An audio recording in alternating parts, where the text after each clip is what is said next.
This is Sound and Vision from KEXP. News about artists battling with record labels to reclaim their master or original recordings of their songs has come to the forefront in recent years. But it's not just big-name artists making those moves. KEXP's Meerah Powell has a story on musicians from smaller record labels who are pushing to get back their masters. Whether you're a fan or not, Taylor Swift continues to dominate headlines. Taylor Swift is Taylor Swift. Taylor Swift. Taylor Swift. Her fans are called Swifties. And regardless of your thoughts about the artist, she's made recent moves within the music business that have empowered artists in big ways. Swift began releasing re-recorded versions of her previous albums back in 2021, starting with her 2008 sophomore album, Fearless.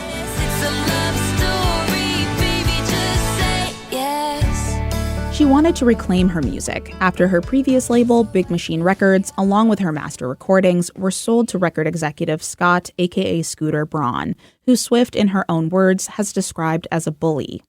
In owning her master recordings, Braun has a lot of control over how Swift's music can be used. For example, if a company wanted to use a song from the original version of Fearless in a commercial, they'd have to get permission not only from Swift, but Braun too. And Braun would get a share of those royalties. And in general, Braun makes money off of streams, downloads, and other purchases of Swift's music that he owns. Swift wasn't having that, so she sidestepped Braun completely and began re-recording those old albums from scratch, so that she would own those new masters in their entirety. Now Swift has re-released 4 out of the 6 albums she had originally put out through Big Machine Records, with many of those new Taylor's versions outselling and outstreaming the originals. In a funny sort of way, she's sort of indie. Chad Clark is a singer and founder of the Washington, D.C. band Beauty Pill. It's not beliefs in distance. It's not sharing a rock. I mean, it's weird to talk about a billionaire this way. But yeah, I mean, I love that Taylor Swift has made this conversation happen on the level that she has. Maybe not on the same global stage as Taylor Swift, but Clark and Beauty Pill also dealt with record label issues that led to the band wanting to reclaim its original recordings. Just last year, Beauty Pill re-released their 2015 album, Beauty Pill Describes Things as They Are, on Clark's own label, Findings. Casinos got no clocks or windows, and it works out in the end. Most people have no muscles in their eyes. But Clark says it was extremely difficult to get there. To release that 2015 album, Beauty Pill had signed with a small one-person label in New York, which now no longer exists. I'm actually trying really hard not to make this an emotional whole thing, but it was just a mess. The whole release was just a mess. It was completely botched. There were disagreements between the band and the label over ownership of the album, and Clark says the band never got any royalties or any sort of accounting numbers from the label at all, which he says was an obvious breach of contract on the label's part. To this day, Clark says he doesn't even know how much the record actually sold. The band was prepared to sue, but eventually Beauty Pill reached a settlement agreement with the label, recapturing the rights to their album Describes Things as They Are. But why do bands and artists have to sign away the rights to their music in the first place? Most larger record labels, so everything from your bigger indies to any of the majors, are going to often require ownership of the masters as part of a typical label deal for most musicians. Jeff Nelson is an intellectual property and music attorney at his law firm in Seattle, Skyhop Law. Nelson works with a lot of up-and-coming musicians who might be looking into signing with labels. He says many artists, particularly smaller artists, often have less leverage to own their music when signing with a label. And so in some cases, it's not a question of whether you can own them when you sign, it's whether you're willing to sign and give up that control. But that loss of control does come with benefits, including an advance of some sort, and a recording budget, and their distribution network, and access to their marketing channels that you may not have without the label. Nelson says contracts with labels can vary widely. Sometimes labels might only own a musician's master recordings as long as their contract lasts, say 10 years. Then the artist gets their masters back, free to sign another contract or move on to working with another label. Sometimes record deals include a stipulation in which artists must buy back their masters with some agreed-upon amount or maybe a factor of how much revenue the release has generated. Other times, a label's ownership of an artist's master recordings is more permanent. Like in the case of Los Angeles duo Deep Valley, made up of musicians Lindsay Troy and Julie Edwards.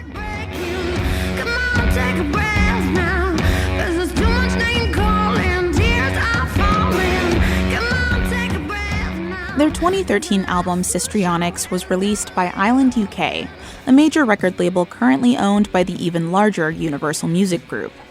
When the 10-year anniversary of that record rolled around, Edwards was a mother of 2 young kids, and Troy was pregnant with her second child. Because of their growing families, they decided to dig into the finances of their past records. Here's Edwards.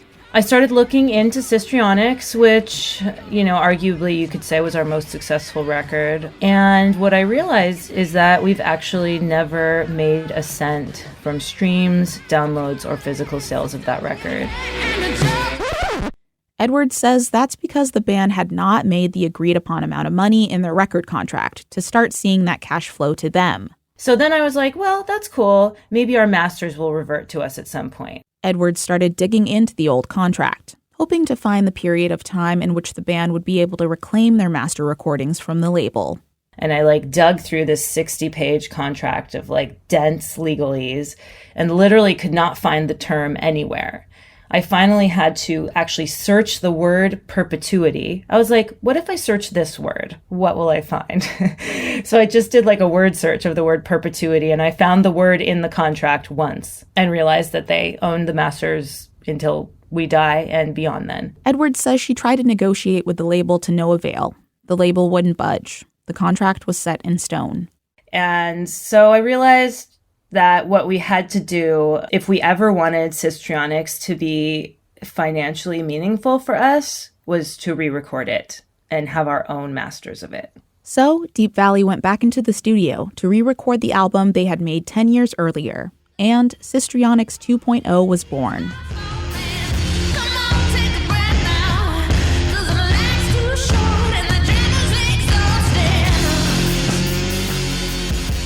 Edwards was maybe more eager to take on the re-recording project, as Lindsay Troy, who sings and plays guitar in the band, was 8 months pregnant at the time. Here's Troy and Edwards. It was basically almost my due date, and then Julie was kept texting me every day, can you get back in the studio? And I would literally be like, Lindsay, are you having a baby today, or can you come into the studio? And I'm like, I think I'm going into labor, so probably not. Troy did have her baby in the midst of re-recording the album. Sistrionics 2.0 officially came out in February, and Deep Valley have been getting money back in their pockets from streams, downloads, and physical sales of the record. When all was said and done, it cost the duo $15,000 to re-record their record, mix it, master it, and distribute it. They estimate that the original version of the record cost the label about $50,000. So re-recording the record cost a lot less than trying to buy back their masters and debt they racked up with their previous label. Although it was a lot of work to get there, both women say they're happy with the end result, and with having the freedom to make the album how they wanted, without any outside influences. When Deep Valley initially signed to that major label to release Sistrionics, both Edwards and Troy say they felt like the band's label and management had a specific vision for the album, which came through in how it was mastered and which songs made the cut. Here's Troy. Where it started to get a little funky was when the label started meddling with the mixing at the end. They were just kind of obsessively trying to figure out what was going to be this perfect formula to make us into this mainstream success. Edwards says Sistrionics 2.0 let the two women do things their own way. The whole neurotic process that had been applied to the first record, with all these cooks in the kitchen wanting it to be a certain thing, the Destiny's Child of rock and roll or whatever, and us trying to be that and trying to make the record that, whatever that meant. And so the beauty of 2.0 was taking that out, just get her done, make her heavy, let her be raw. That's what it was all about. Although Chad Clark and Beauty Pill didn't re-record their album, he says he felt a similar joy in re-releasing Describes Things As They Are on his own label. So Now I Own Describes Things As They Are. In practical terms, this means money. Beauty Pill captures all of the revenue from every sale, where once we got no revenue from any sale. Beauty Pill Describes Things As They Are was met with widespread acclaim when it came out in 2015, landing on a number of best album lists, including Time Magazine's 10 best albums of the 2010s. Stethoscope on my chest. He says we better do this fast.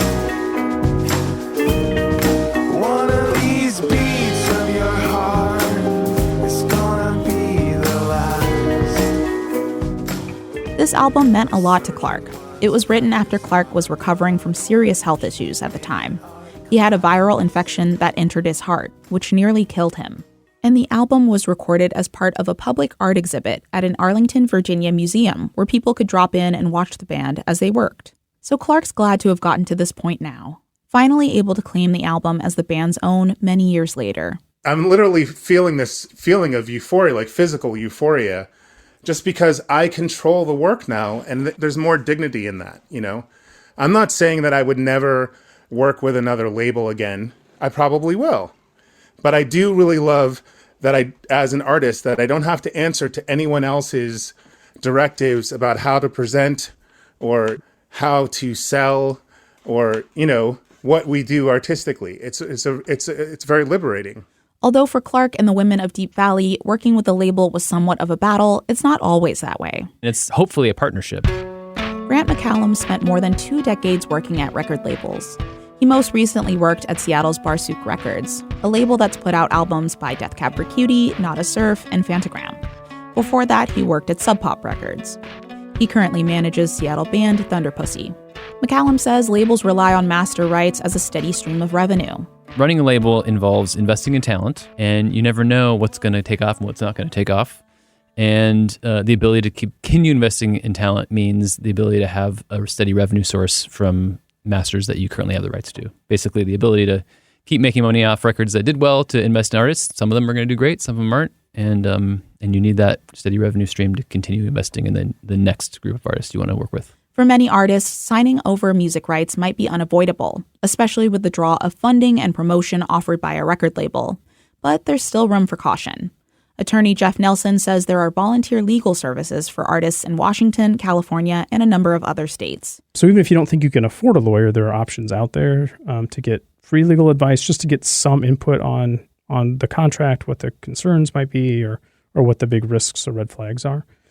Because a lot of artists will just see the advance, sign the contract without knowing what they're getting into, and that is where things can get really difficult. Edwards and Troy of Deep Valley and Clark of Beauty Pill all have similar advice for artists dealing with record deals. Trust your gut.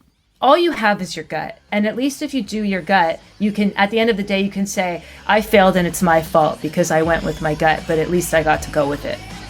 For Sound and Vision, I'm Meerah Powell.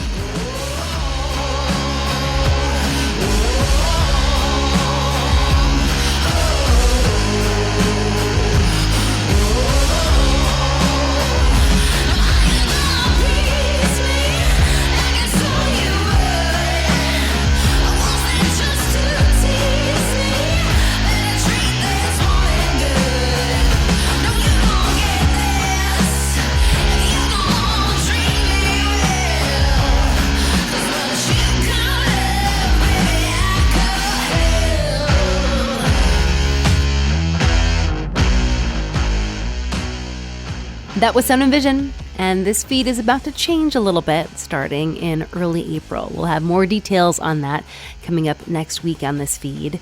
But meanwhile, if you like what you hear on this show, please let us know. You can email us at soundandvision@kexp.org, or you can spread word about this show by subscribing to this podcast, rating it, and reviewing it. KEXP is a publicly funded station. We rely on listener support to do what we do, so you can help financially support this show with a one-time $20 donation at kexp.org/sound. Thanks for listening.